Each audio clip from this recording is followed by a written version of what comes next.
maraming Pilipino ay hindi naman naghahanap ng magarbong bahay. Ang mahalaga ay magkaroon ng sariling bahay. Tama? Tama!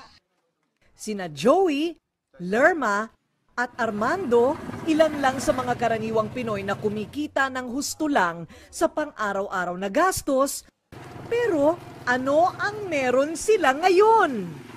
Aba, may sarili na silang lupa at bahay. Alam nyo ba, abot kaya na ng bulsa ang modernong bahay na ito sa isang subdivision sa General Trias sa Cavite.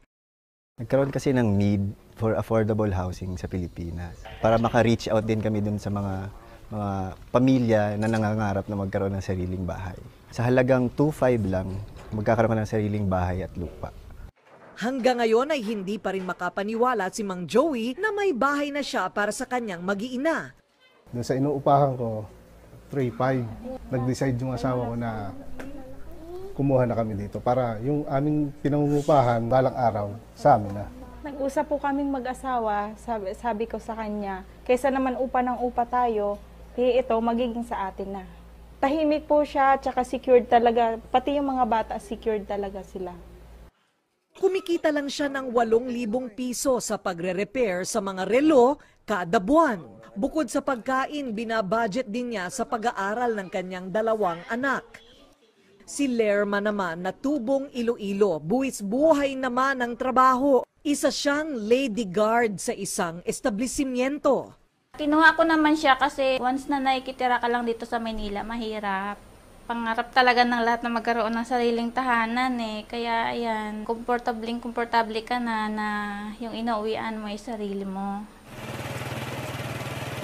Si Armando, tricycle driver. Kahit buong araw o gabi man daw siya mamasada, hindi pa rin niya maiipon ng pera para magkaroon ng sariling bahay.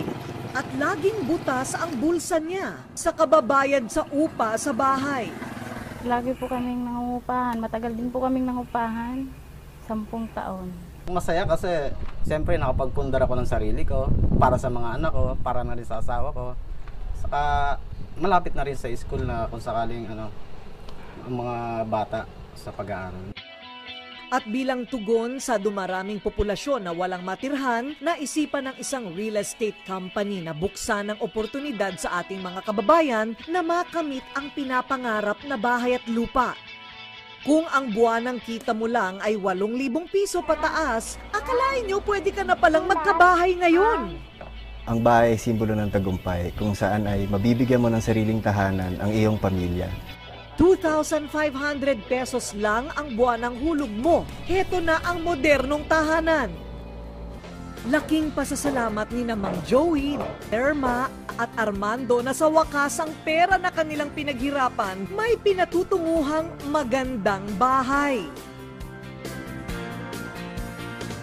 Hindi man ito marangyang kastilyo o kaya naman ay pyramid na yari sa bato, o bahay na kasing laki ng barko, ordinaryo man.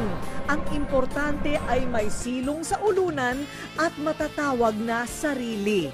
Isang bahay na puno ng ligaya at buhay na sagana.